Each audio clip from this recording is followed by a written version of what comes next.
بسم اللہ الرحمن الرحیم وَاتْلُ اور پڑھیے علیہم ان پر نبأ الذی خبر اس شخص کی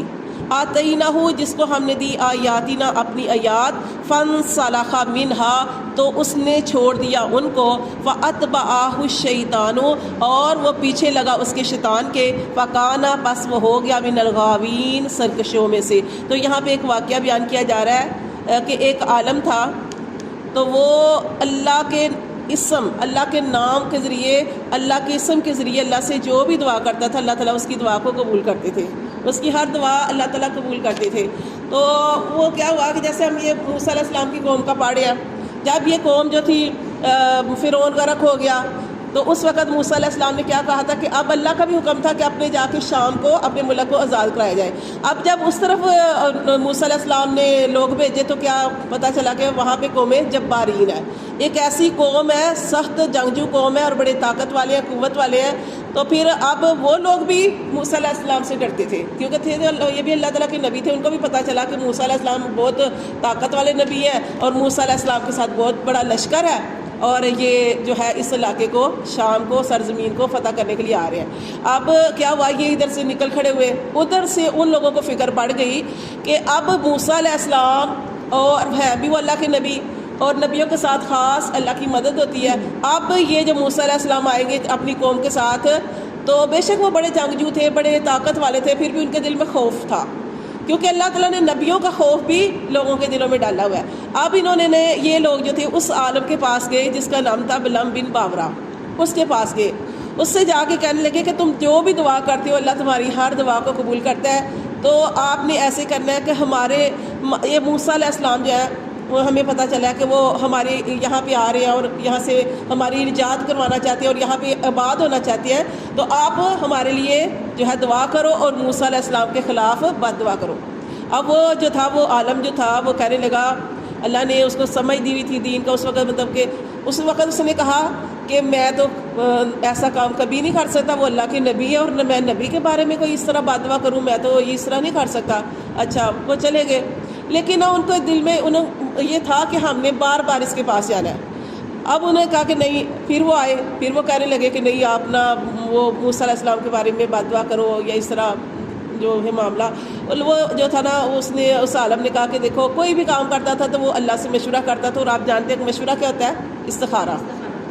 اس نے کہا اچھا میں اللہ سے مشورہ کروں گا، اس نے استخارہ کیا تو اس میں اللہ کی طرف سے صاف منع کر دیا گیا کہ آپ نے موسیٰ علیہ السلام کے خلاف بد دعا نہیں کرنی۔ اب ان کو منع کر دیا گیا، اس آدمی کو عالم کو منع کر دیا گیا، اس نے اپنی قوم کو بتا دیا کہ دیکھو بے شک تم میری قوم ہو، میرے ساتھی ہو، لیکن میں اللہ کے نبی کے خلاف بد دعا نہیں کر سکتا۔ اب یہ لوگ جو تھے پیچھے ہی پڑے ہوئے تھے۔ اب پھر تھوڑا سا ٹائم گزرا، پھر تحفے تحائف لے کے آگے، اور کچھ جگہ پہ یہ بھی آتا ہے کہ اس کی بیوی کو بہت زیادہ تحفے تحائف دے دیے اور اس کی وجہ سے بیوی نے اس کو مادہ کیا۔ پھر وہ کہنے لگے کہ نہیں اب جو ہے نا ہمارے بارے میں اس طرح دعا کرو اور موسیٰ کے خلاف بد دعا کرو۔ اب یہ ہوا کہ اس وقت جو بھی بیوی کا چکر تھا یا اس نے لے لیا یا یہ لالچ میں آ گیا، بہرحال یہ ہوا کہ اس نے کہا کہ میں اللہ سے مشورہ کروں گا، پھر اس نے کہا استخارہ کروں گا۔ اب اس نے استخارہ کیا، اس کے اندر کچھ نہیں آیا، کچھ بھی نہیں آیا۔ اس نے اپنی قوم کو بتایا کہ میں نے اللہ سے مشورہ کیا ہے تو اللہ تعالیٰ کی طرف سے مجھے کوئی جواب نہیں ملا،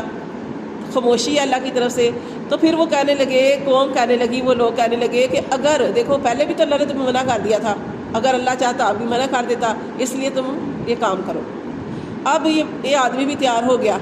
یہ بھی تیار ہو گیا اب موسیٰ کے خلاف بد دعا کرنے کے لیے۔ اب یہ جو تھا اس نے کہا کہ فلاں جگہ پہ پہنچ جائے، وہاں پہ سارے پہنچے، پہاڑ کے اوپر چڑھ کے وہاں پہ اس نے بد دعا کرنی تھی اور کہنا تھا میں بد دعا کروں گا، تم نے آمین کہنا ہے، کیونکہ یہ اللہ کا نام جانتا تھا، جو بھی دعا یا بد دعا جو کچھ بھی کرتا تھا اس کی دعا جو تھی وہ قبول ہوتی تھی۔ اب یہ پہاڑ پہ چڑھا، پہاڑ پہ چڑھ کے جیسے اس نے دعا کرنی شروع کی، اس کی زبان تو باہر نکل آئی،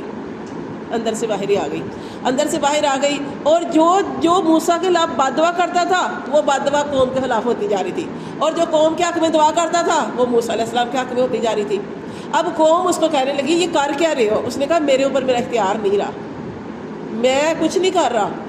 یہ اب میرے دین بھی دنیا بھی وہ سمجھ گیا، میری دنیا بھی خراب ہو گئی، میری آخرت بھی خراب ہو گیا۔ ہاں لیکن اس نے پھر کہا، اس نے کہا کہ ایک مشورہ دیتا ہوں، اور وہ مشورہ یہ ہے کہ میں تو اب خراب ہو گیا, میری تو اب نجات ہے ہی نہیں, میرا تو اللہ نے بیڑا گر کر دیا ہے. اب بات یہ ہے کہ تم چاہتے ہو نا کہ موسیٰ علیہ السلام کی قوم کو فتح نہ ملے, تو ایک ترکیب بتاتا ہوں تو اس پر عمل کرو. اس نے کہا کہ آپ ایسے کرو کہ جو لشکر ہے نا موسیٰ علیہ السلام کا, وہاں پہ نا بڑی خوبصورت سجا کے اس طرح کے کپڑے ڈال کے عورتوں کو سجا کے بھیجو کہ وہ کپڑے پہن کے جائیں, یعنی کہ اس طرح فحاشی والے کپڑے پہن کے جائیں اور جو ہے نا خوب تیار ہو کے جائیں, تو ان عورتوں کو موسیٰ علیہ السلام کے لشکر میں بھیج دو. تو وہ کوئی بھی آدمی اگر برائی میں مبتلا ہو گیا تو اس قوم کے اوپر اللہ کا عذاب آ جانا, کیونکہ یہ نبی ان کو دعوت دینے والا ہے, نبی ابھی موجود ہے, اور نبی کی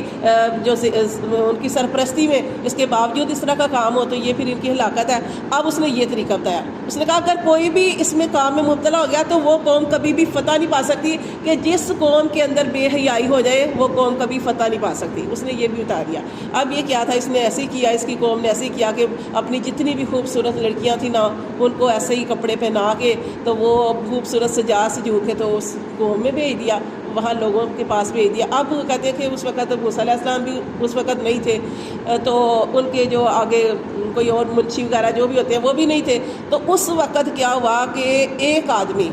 ایک بنگالی آدمی تھا, تو اس نے اس عورت کو دیکھا, ایک عورت کو دیکھا, تو بس وہ تو اس کے اوپر فریفتہ ہو گیا. اب یہاں تک کہ اس نے اس کے ساتھ بے حیائی کا کام کر دیا. اب جب یہ کام ہوا اسی وقت طاعون کی بیماری جو تھی وہ پھیل گئی, وہ بیماری پھیل گئی. جیسے ہی بیماری پھیلی وہاں پہ لوگوں کی ہلاکتیں شروع ہو گئی, 70,000 لوگ مر گئے. اور یہ جب یہ موسیٰ ان کو پتہ چلا آگے کہ یہ اس طرح کا کام ہو گیا ہے, انہوں نے کیا کیا کہ جس آدمی نے یہ کام کیا تھا اس کو اور اس عورت کو قتل کر دیا, مار دیا. لیکن اس وقت بیماری, چونکہ اب اللہ کا عذاب آ چکا تھا, بیماری پھیل چکی تھی, 70,000 جو تھے یہ بنی اسرائیلی جو تھے مر گئے. تو فتح آپ کیسے آپ جانتے ہیں نا کہ فتح ان کو ملی 40 سال بھٹکتے رہے, پھر ان کو جا کے تو یہ سرزمین جو تھی یہ فتح ہوئی تھی, ورنہ یہ ایسے بھٹکتے رہے تھے. تو یہ اس کا واقعہ بتایا جا رہا ہے بلام بن بورا کا, اس کے بارے میں پڑھیں گے پھر آپ کو تھوڑی سمجھ آئے گی. اللہ فرماتے ہیں وَاتْلُوا اور پڑھیے علیہم ان پر نبأ الذی خبر اس شخص کی آتیناہ جس کو ہم نے دی آیاتنا اپنی آیات. اللہ فرماتے ہیں ہم نے اپنی آیات دی, فانسلخ وہ چھوڑ گیا منہا اس کو, فاتبعہ الشیطان اور وہ اس کے پیچھے لگ گیا شیطان, فکان پس وہ ہو گیا من الغاوین سرکشوں میں بہکوں میں ہوئے میں سے. ولو شینا اور اللہ چاہتے ہیں, اللہ تعالیٰ فرماتے ہیں ولو اور اگر شینا ہم چاہتے لرفعنہ تو اس کو بلند کرتے بھی ہاں اس کے ذریعے, اس کے ذریعے مطلب اس آیات کے ذریعے, اس قرآن کے ذریعے. قرآن بلندی ہے, اللہ فرماتے ہیں اس قرآن کے ذریعے ان آیات کے ذریعے بلند کرتے. ولیکنہ لیکن وہ اخلدا وہ جھک گیا الی الارض زمین کی طرف. اب زمین کی طرف سے مراد زمین کی چیزوں کی طرف, دنیا کی طرف, دنیاوی چیزوں کی طرف. واتبع اور اس نے پیروی کی ہوا اپنی خواہشات کی. سمجھ آ گئی ہے کہ اس نے دنیاوی ساز و سامان پسند کیا اور وہ جو بددعا تھی اس نے کی. فمثلہ اللہ فرماتے ہیں اس کی مثال کمثل الکلب جیسے کہ مثال کتے کی, اس کی مثال اللہ نے کتے سے دی. اللہ فرماتے ہیں اللہ نے کتنا اعلیٰ رتبہ دیا تھا, اس کو بلندی دی تھی کہ جو بندہ آپ دیکھیں نا کوئی دین والا بندہ گزرتا ہے, جیسے نمازی, جیسے آپ دیکھیں قاری صاحب گزرتے ہیں یا اس طرح کے علماء گزرتے ہیں, تو کتنا اچھا لگتا ہے کہ اللہ نے کتنا اعلیٰ رتبہ دیا ہے. اللہ فرماتے ہیں کہ ان تحملی, لیکن اس کی مثال اللہ نے کتے سے دی کہ اس نے اپنے اس کام کو سنبھالا نہیں ہے. ان تحمل علیہ اللہ فرماتے ہیں اگر اس کتے کے اوپر بوجھ ڈالا جائے یلحس پھر بھی زبان باہر نکالتا ہے, خالی بھی ہوتا بھی, او تترکہ یا اس کو چھوڑ دیا جائے یلحس پھر بھی ہانپتا ہے. ہر وقت یہ زبان نکالنا کیا ہے, یہ وہ کیا کہتے ہیں نا کہ زبان نہیں کہتے, دل نہیں بھریا تو زبان نہیں بھری, کہ مطلب کہ لالچ. ہر وقت کتے کا ہر وقت یہی مسئلہ ہوتا ہے کہ ہر وقت اس نے اپنی زبان جیسے نکال کے رکھنی ہے. اللہ فرماتے ہیں کہ اس کی مثال کتے جیسی کہ اس کے اوپر بوجھ ڈالا جائے یا نہ ڈالا جائے تو یہ ہر وقت ہانپتا ہے, زبان باہر نکال کے رکھتا ہے. ذالک یہ مثل القوم الذین یہ ہے مثال ان لوگوں کی کذبوا جنہوں نے جھٹلا دیا بھی آیاتنا ہماری آیات کو. فقصص قصصی تو بیان کرو قصہ, لعلہم شاید کہ وہ یتفکرون شاید کہ وہ دھیان کرے. کون دھیان کرے؟ یہ جو ہم پڑھنے والے ہیں. قرآن جو ہے رہتی دنیا والوں کے لیے یہ جو قرآن ہے ہمارے لیے ہدایت کا ذریعہ ہے کہ یہی یہ بتایا گیا ہے کہ لالچ میں نہیں آنا. اس لیے خیر کی چیز خواہ تھوڑی ہی ہو اللہ تعالیٰ اس میں کتنی برکت ڈال دیتے ہیں. تو یہ وہ جیسے چکی والا واقعہ تھا کہ اس کے اندر کچھ بھی نہیں تھا لیکن اللہ تعالیٰ نے برکت ڈالی ہوئی تھی تو اس کے اندر سے آٹا نکلتا جا رہا تھا. تو یہ اسی طرح نبی پاک صلی اللہ علیہ وسلم جب اس دنیا سے گئے اور حالانکہ آپ صلی اللہ علیہ وسلم کے گھر کتنے دن کھانے کے لیے نہیں ہوتا تھا اور آپ صلی اللہ علیہ وسلم نے اپنی ایک زرہ وہ جنگی لباس وہ دے کے تو کچھ جو وغیرہ لے کے آئے ہوئے تھے گھر کے اندر، تو بیویاں آپ صلی اللہ علیہ وسلم کے بعد بھی وہی پکاتی رہی، تو بیویوں نے کہا کہ یہ تو ختم ہی نہیں ہو رہا اناج، انہوں نے کھول کے وہ برکت تھی نا، تو اب پھر جب کھول کے دیکھا تو بس 1-2 دن تک ختم ہو گیا۔ تو یہ ہوتا ہے کہ چیز تھوڑی ہو لیکن اس میں اللہ تعالیٰ کی برکت جو ہے وہ شامل حال ہوتی ہے، اور کسی کے پاس زیادہ ہوتا ہے تو بہت زیادہ ہو، غلط طریقے سے آیا ہو تو پھر جاتا بھی اسی طریقے سے ہے۔ تو اللہ فرماتے ہیں کہ یہ قرآن جو ہے دنیاوی لالچ میں نہیں آنا چاہیے، دنیا کی چیزیں وہ جیسے اللہ فرماتے ہیں نا وہ ہمیں دعوت دے رہی ہوتی ہیں، جیسے ہم نے مچھلی والوں کا واقعہ پڑھا نا، کہ اسی طرح یہ جو مچھلیاں دعوت دیتے ہیں اسی طرح ہمیں گناہ دعوت دیتے ہیں، اسی طرح ہمیں یہ غلط کام جو ہے نا وہ دعوت دیتے ہیں۔ اب دیکھیں نا کوئی کام کرتا ہے، جاب کرتے ہیں تو گھر آ کے لوگ رشوت دے جاتے ہیں، ہمارا یہ کام کر دو، تو مطلب یہ اب اس طرح کی جو ساری چیزیں، اسی طرح جیسے رستے میں کھڑے ہوتے ہیں، ٹریفک کے لیے کھڑے ہوتے ہیں لوگ، چلان ہو گیا تو لوگ خود اس کو پیسے دیتے ہیں، بھائی ہمارا چلان نہ کری تو ہمارا یہ رکھ لے، تو یہ ساری چیزیں جو ہے نا یہ ساری چیزیں غلط ہیں۔ تو اللہ فرماتے ہیں کہ یہ قرآن جو ہے یہ کس سے بیان کرتا ہے، لعلہم یتفکرون، شاید کہ وہ سمجھیں۔ بری ہے مثال قوم الذین، اس قوم کی وہ جو کذبوا جنہوں نے جھٹلایا بھی آیاتنا، ہماری آیات کو، وانفسہم، اور اپنی جانوں پہ، کانوا تھے یظلمون، وہ خود ہی ظلم